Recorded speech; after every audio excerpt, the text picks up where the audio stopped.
This message go out to all the coworkers that want to tell you, but they can't because they don't want to get fired. How the fuck your lazy coworker still have a job? How? Okay? It's so funny when it's a fucking easy day, you show up. But when it's a heavy day, you don't show up. How is that? Explain that to me. How it works? Who are you fucking? Who are you related to? Like, how the lazy motherfucking coworker is getting away with a lot of shit. But when we do it, Alan, come in office, please. Alan, like, how is that? Like, I'm going to start naming people's shit, okay? If I get caught in the office, I'm going to say how this person is this person's getting right up? Is this person's getting right up? No, that I'm not getting right up. I'm calling the fucking union before we do this shit. Okay? But still, how the fuck you could live not showing up to work, not making a paycheck, then yet when you come to work, oh, I don't have money. I'm so broke. Bitch, we know why you're broke, because you're the part of the team called the lazy motherfucking coworker. Welcome back to part 2 of the Lazy Coworker Saga. If you missed part 1, I just, you don't have to watch that one before this one, but, make sure you watch it. I call this a saga because it's like a never-ending story. We're always dealing with a lazy coworker. Like every job you've ever had, I'm sure you could name who the lazy coworker, who the lazy coworker was or currently is. You can name that person, and like the amount of frustration and the amount of stress that a lazy coworker gives you it's hard to deal with sometimes. It really is. And sometimes you need to let it out. Like you need to tell somebody, hey, my lazy coworker, James, man, let me tell you what he did today. Like sometimes you gotta do that. You can immediately tell if you're going to have a good or bad day at work based off the people that's there that day. I wholeheartedly believe in this. I go into work and I look at the board and I see there's a nurse on there that I don't particularly like working with. I look further down and realize that this same nurse has the majority of my patients. My whole mood instantly changes because I know I'm not going to get no help that day. I don't like working with this nurse and I've been very vocal about this shit. By far the laziest nurse I've ever worked with. This nurse will come in, find somewhere to sit, and barely move from that chair for the remainder of the shift. For example, she could be sitting next to one of her patients' room. The patient's bed alarm could be going off. She won't move from the chair. The tether alarm could be going off. She's still sitting there. The patient could be calling out for her. She's still sitting there. I guarantee you, if we had a cold blue, she probably won't move from the chair. Baby, when you die, tell them to bury you on your goddamn stomach to give your ass a break. And the crazy thing is, when I do come looking for her, she nowhere to be found. The one time I actually need your help with one of our patients and you disappear like a fart in the fucking wind. This is why I choose to do everything on my own. And my manager has gotten on me countless times about this, but because of past experience like this one, is why I just choose to do it on my own. I won't ask for help. After 2 attempts of me trying to get you to help me to no avail, I won't ask you again. That's how headstrong I am. I'm not gonna ask you again. And this is the reason I told my manager, this is the reason why we can't keep no nursing assistants, especially on night shift, because of this exact reason. This and the fact that y'all won't offer more money. But I digress, because the moment you mention anything relating to money or getting a raise, it's crickets. Complete silence. You can hear a rat piss on cotton. Why do people get jobs if you're not going to fucking work it? The issue is, so I'm on my 30-minute lunch break right now. I had to take my lunch break short, and I'm going to have to cut it short because I have this older lady that is on my area. I'm on self-checkout, and she's on a regular cashier. So when I go on lunch, she's supposed to log off of her register and come cover self-checkout. She did not want to do that. She just kept standing in her area. I'm like, hey, I've got to go, because you leave at 7. If you're not over here, I can't get to the break room in time, clock out, go out to my car, take my 30-minute break, and then come back in so you can leave on time. Oh, but she can't stay longer than 7, so I have to make sure I'm back in there by 7, which is, I don't mind her having to leave at 7, but if you want to leave at 7, make sure I take my break on time. Don't delay me taking my break because you're chit-chatting with other coworkers about what you're doing or what all this other stuff. I don't care what you're doing. I don't care what you're doing this weekend. I don't care what you're doing next week. if it is my time to go, let me go. Don't just keep chit-chatting and being like, well, I've been here forever. I don't feel like doing that. I don't care how long you've been there for. I don't care how long you've been employed. I don't care on any of that. You don't clean. You don't work. You don't talk to customers. You don't want to help anyone else. You want to be like, oh, you've got a line forming over there even though you're assisting someone else. You're not doing anything. Get up off your ass and go do something else. Why is it always our responsibility to cover everyone else, but you get to sit there on your ass being like, oh, I don't want to. No, I don't want to do this. I don't want to go to customer service. I don't want to go to lumber. I don't want to do this. I don't want to do self-checkout. We don't want to do a lot of shit. We do it because we were getting paid for a job. You're probably making more than us because you've been here longer, which is fine. But do some at least bare minimum shit. Don't just keep standing there being like, I don't feel like doing it. We don't care. We want to get our shit done and get out. We want to get our shit done and get to the next task. We don't want to service 10 customers on checking them out, and you do one because you're going to stand there forever and be like, oh, I've got to individually enter this in, instead of just scanning it with the barcode gun. Why not just do that? Why do you have to prolong it? Because you don't want to move on to the next customer. We have customers getting aggravated because I can't take checks at self-checkout, and you've got only one person there, and you're chit-chatting with them about what they're going to do with their items they're buying. Let the person go. Let them check out so other people can use your aisle. Other people can use you as a checkout. Stop delaying it so you don't have to do a lot, and everyone else has to pick up the slack. I think that's the most stupidest thing ever. And then everyone's like, oh, she's been here forever. Oh, this or that. So? There was a point when we had 4 people in the main line, which there's only 2 people checkouts, and then the rest are self-checkouts. One person mans the self-checkout, and then you've got one on each one of the the people mainline ones.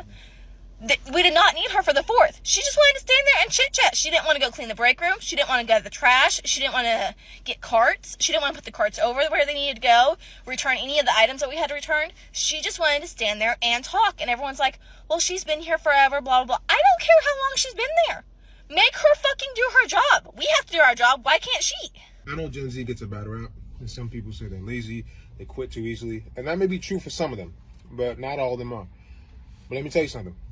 There's no Gen Z in my office. Youngest guy is like 27 and a half. Everybody's millennials, Gen X, and boomers. But the amount of whining and complaining that I hear in the office, you think you in a nursery. One time this carrier got a piece of somebody's route because the guy was off that day. And the piece that the carrier got was his apartment where he needed a code to get in. So the supervisor says, listen, the code's over there on the wall. Take a picture on the phone and you're good to go. This guy had the audacity, the gumption, the unmitigated gall to say, no, that's too much. The person who broke down the route has to write down the code for me or I'm not doing it. First of all, they did write it took down. you longer to say that than it would have to just take the freaking picture. Bro, secondly, this guy has been here for decades. They're always talking about, oh, back in my day. Bro, I'm a millennial. Back in my day, 2 years ago when I first started, nobody was writing codes for me. They would send me out to deliver the mail. I would get to the location and find out I needed a code. Bro, nobody was writing them down. Bro, get it together. Or like the Haitians say, not one getter, 2 getter. I got to work today, guys, at 1 o'clock. It is now 1:30, and I already had to come to my car to tell you some bullshit that happened at work. I hate incompetent-ass workers who are lazy as fuck, who don't know how to do their job, and they push somebody else, but I ain't that bitch. So I just walk in. I literally just walk in. I'm putting on my motherfucking apron, my hairnet, my gloves, all that shit. Go to my manager and say, hey, like, what I'm doing today. She said, okay, you can be doing the wraps.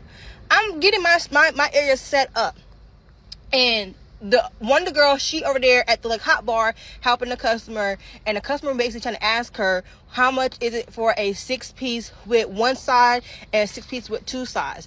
It's not a hard question to answer. She come to me, please, in English. So she comes to me. I'm kind of like I'm trying to do my job. I can't do my job. I gotta keep helping you do your job. So I give them and ask them like, what's going on? And couple's like, she was like, I speak English and Spanish. Basically, it's not a language shit. Like, you could help this customer. You don't want to do it. You don't want to learn how to do it. We all got hired. All of us here got hired at the same time. The difference between them and me is their training was trained in their native language. Because everybody in my department only speaks Creole and Spanish. The only one person who speaks English work on first shift. I only work second shift. So you got trained in your native language. You got trained in Creole and you got trained in Spanish. But I did not. But however, I'm somehow the only one who figured this shit out and know how to work every thing in this department. And I'm not going for that shit. So in the midst of me helping that customer, basically, I stopped my motherfucking work to come help you do your job, your customer. So now I took over the whole customer life. Like, hey, what do you want? And this is the proper 22. Do you want it all flats, all drums? You want it mixed? Like, I'm helping this customer. I'm the one doing this customer service. And amidst me helping this customer, the other employee, he cutting the meat, whatever. He cut the wrong meat for the picker. So she talking to me. So now he in my face, the other girl in my face. And I low-key spazzed out. And I was like, yo, I'm not the manager. I'm not the manager. I'm not gonna be doing 4 fucking jobs. Y'all need to know how to communicate with people and learn how to do your job. I'm not gonna sit here every damn day doing y'all fucking jobs in my job. Not gonna fucking happen. So I did, like, I apologized to the customer, but everybody who, the customer and the other picker, they're like, oh, they understood I'm coming from, because they understand, like, it's like, why is everybody coming to you? And I'm like, I literally just walked in the door. Like, I just walked in the door and I can't do my own job. I hate working with people who don't even fucking try. Like, who don't even fucking try. Like, you don't even, like, it been a month now. It been a month, and you tell me you don't know how to tell a customer the price between 2 items.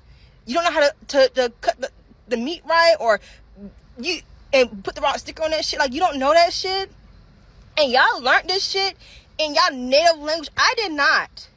My whole training was in fucking silence. But I'm not gonna sit here every day be the manager over this area. I'm not the manager over this area. I'm not the manager. I don't get paid for that shit, for one. And I just had HR while the manager that I stepped down from. I quit because I didn't want to deal with this shit. Yeah. I want an easy ass, low key part-time job. Y'all pissing me off. I hate people who don't try to learn. It's not even a language thing. You're not trying to learn the job. We literally just cook fucking chicken and serve food and make rice. It's not a hard job. If I can learn this shit and I learn this shit in silence, and I don't even know how to cook. And I learned this shit. And y'all ain't even trying. And it pissed me off because, like, before I came here, she did it again. Asked me a question. I'm like, no, I can't. I can't keep helping you because I'm not doing, now you come to me do my job. Because now my shit not getting done. Because I still have to get my shit done plus your shit. Like, so if you find yourself having to deal with a lazy coworker, which most of us have to, tell somebody. Let it out. Like, it can be therapy for you. All right? That stress might get a little softer if you tell somebody, and you can release some of that stress by telling somebody. It happens, okay? It's good for that. Like, preferably tell a manager, I would say. I would say talk to a manager about it. But if not, a friend, family member, just random people on the internet, you just upload a video talking about it. That's a great way to deal with it and relieve some of that stress that lazy coworker has put upon you. But lazy coworkers are really kind of talented in a way. Like, it's not a good talent. It's not a useful talent. It's nothing you can make money off of. It's not. But it's a talent nonetheless, because it has to be a skill. Finding out or figuring out how to have a job, not really work, but keep that job, that's a skill. It has to be a skill. I don't know how to do that. All I know how to do is how to work hard.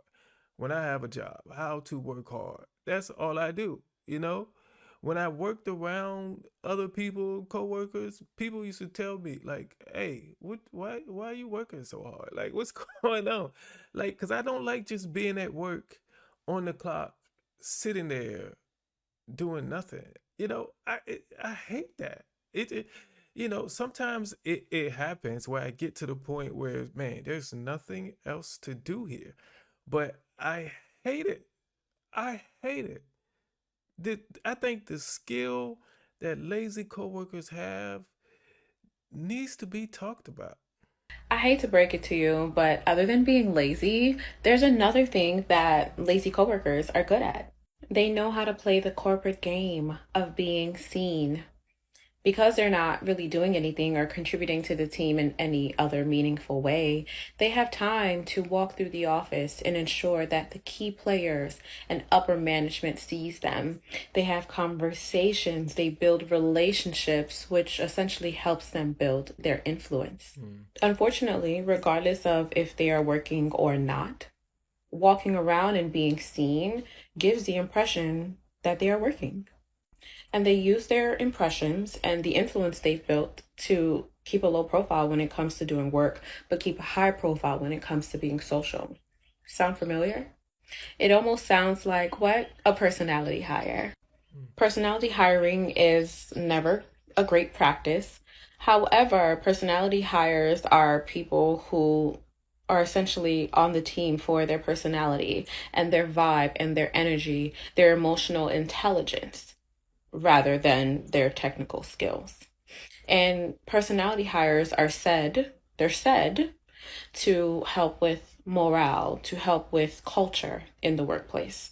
However, things that also help with morale and culture in the workplace are when people can actually do their job. Right. Now, by no means am I saying don't build relationships in the workplace. Please build relationships in the workplace because you do still need to know people and build your network as well.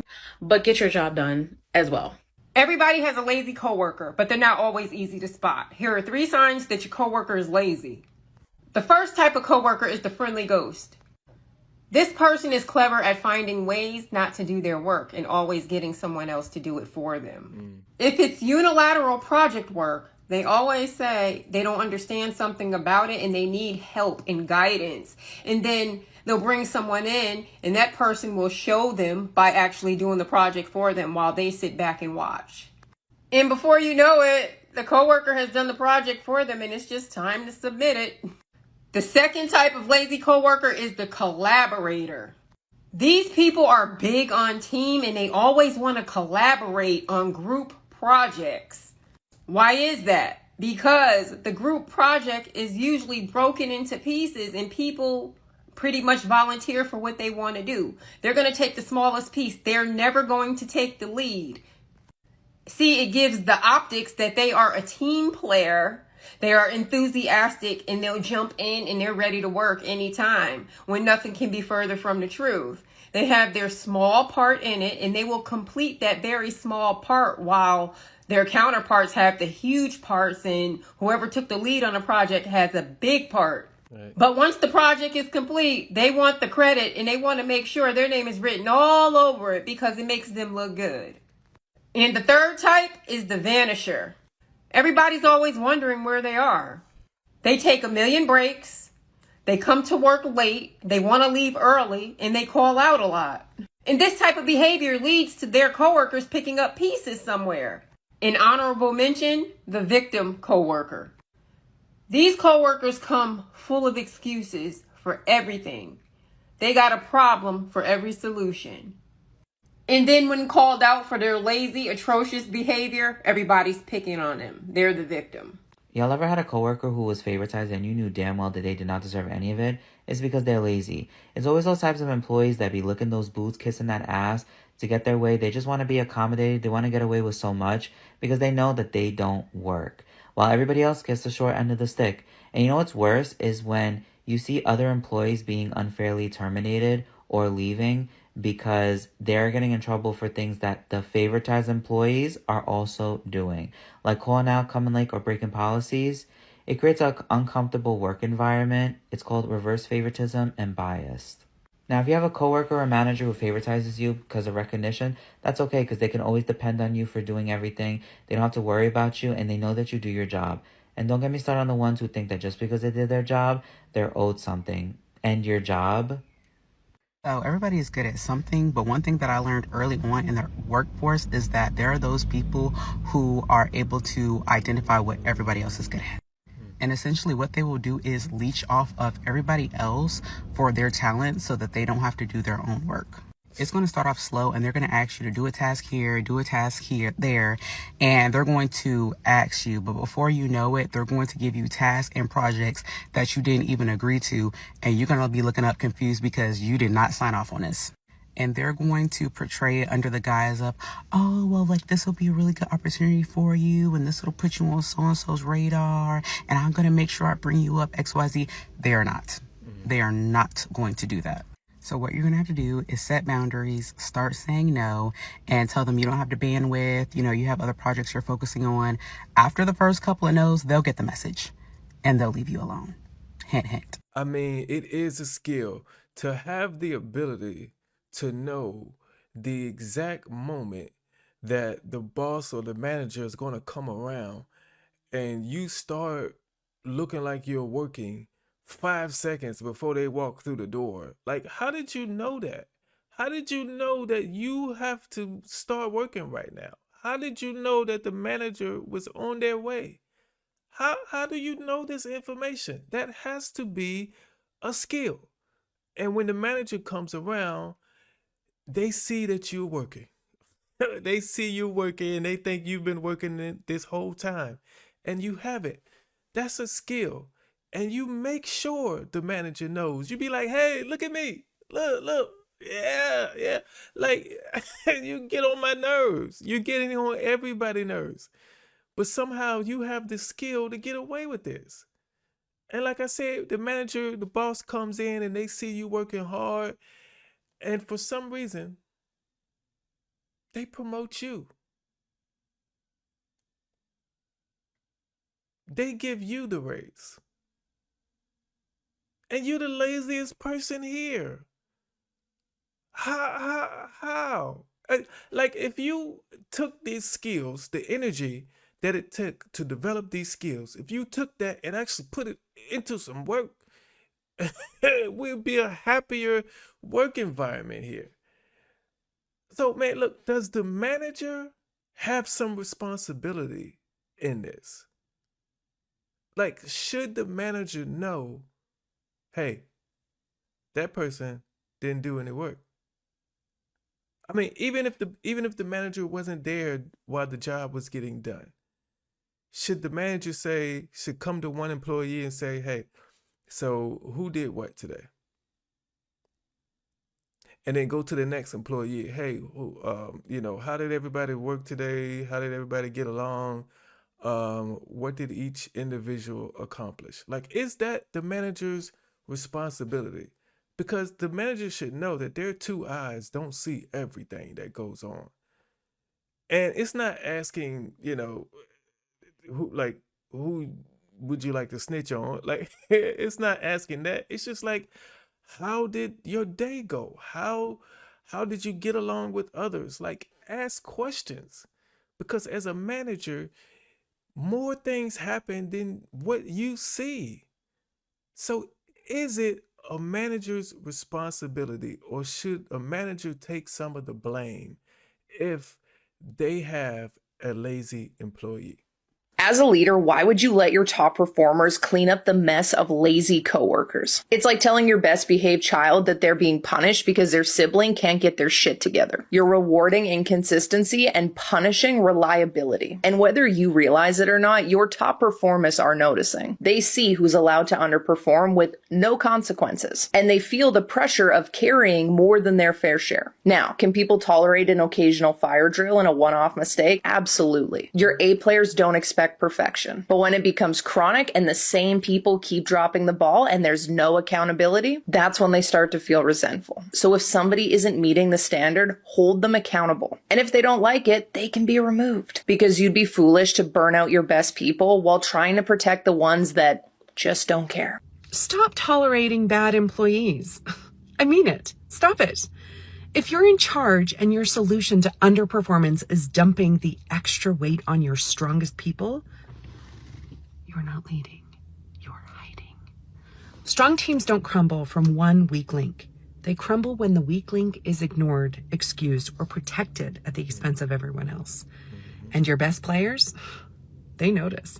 They notice the missed deadlines, the double standards, the way expectations magically lower for some, but never for them. They're not asking for special treatment. They're asking for fairness, accountability, a team where effort actually matters. So if someone is consistently coming up short, address it, coach them, correct them, or move them out. But stop letting your best people carry the weight of your silence. Leadership means making hard calls. Start making them, or prepare to lose the people that you actually need. Yeah, it's annoying. They do nothing and still get away with it.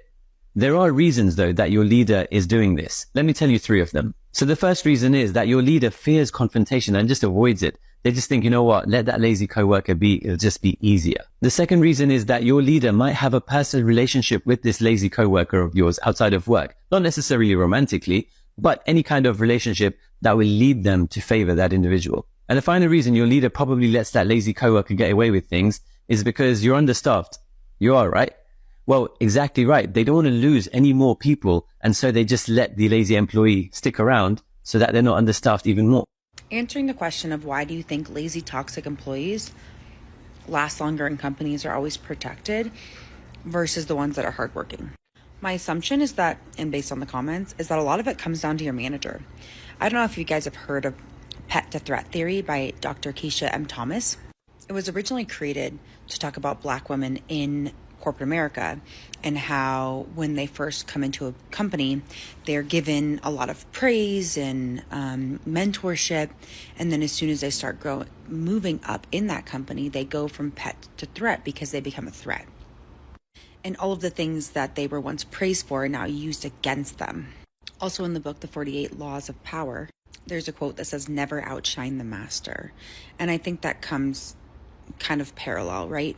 With the lazy, toxic employees, they are not going to outshine the master, right? They're not actually going to move into a threat position because most of the times they're not ambitious and they're comfortable doing the menial tasks that they're given. So it depends on the type of boss you have and if they're an insecure boss and if they fear that someone below them is going to come and take their position.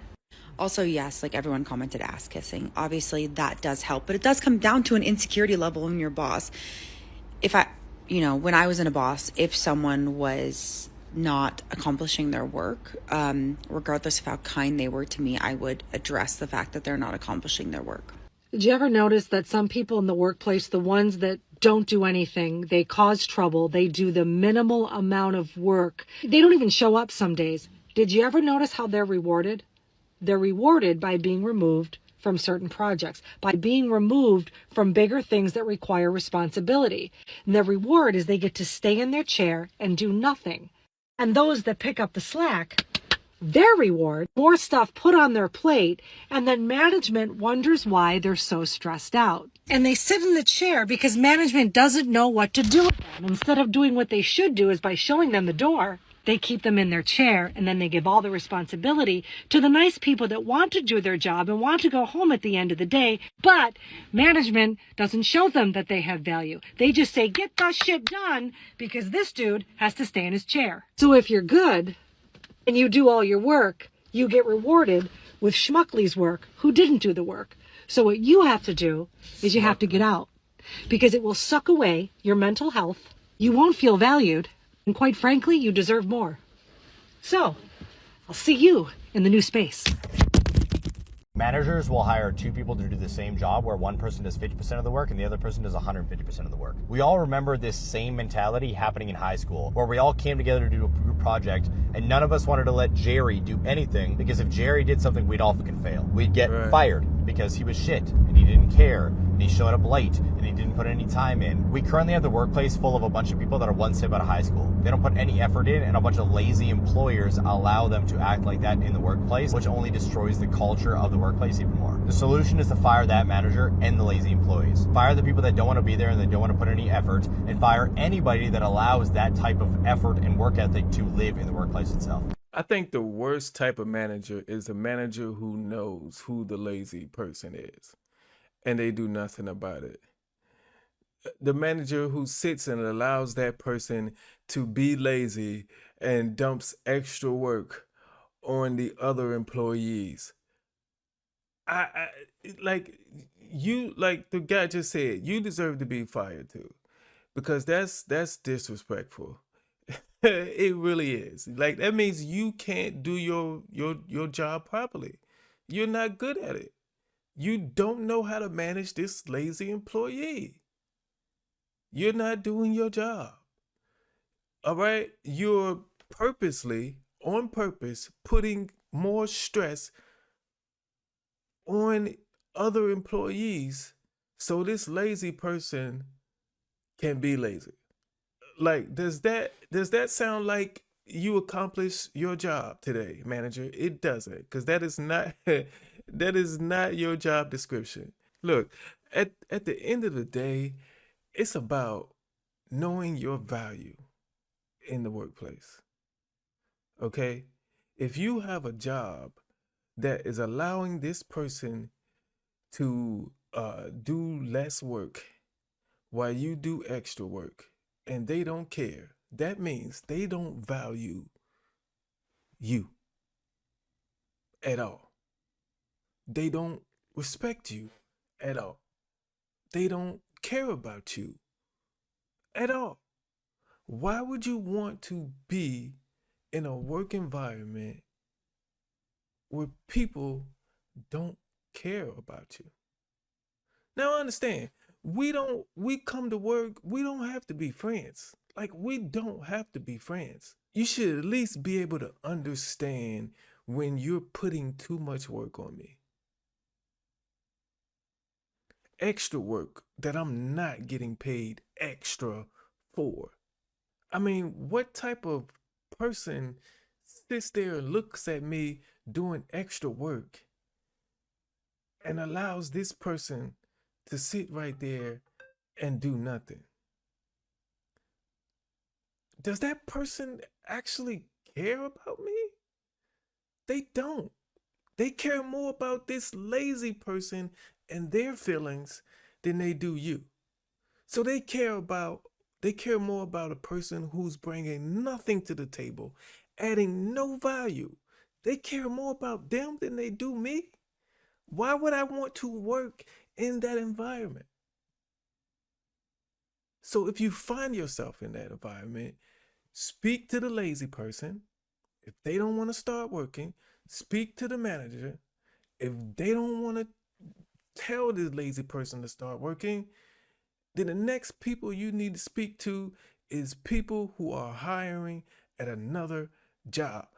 Don't quit your job, okay? Stay where you are and while searching for another job, a better job. And then when you get that other job, you can quit the job you have that is putting stress on your life.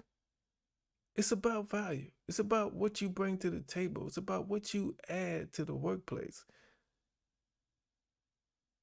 Go somewhere where they value you. Don't sit there and be disrespected. All right? I appreciate y'all watching, man, especially if you watch part 1 and part 2. Means a lot to me. Yeah, but share this video out. I know you got a lazy coworker. You know, share part 1 and part 2 with the lazy coworker. You know, just see what they say. See what they say. And if one of your coworkers share these videos with you, hey, do some work and subscribe to the channel. I'll see you on the next one.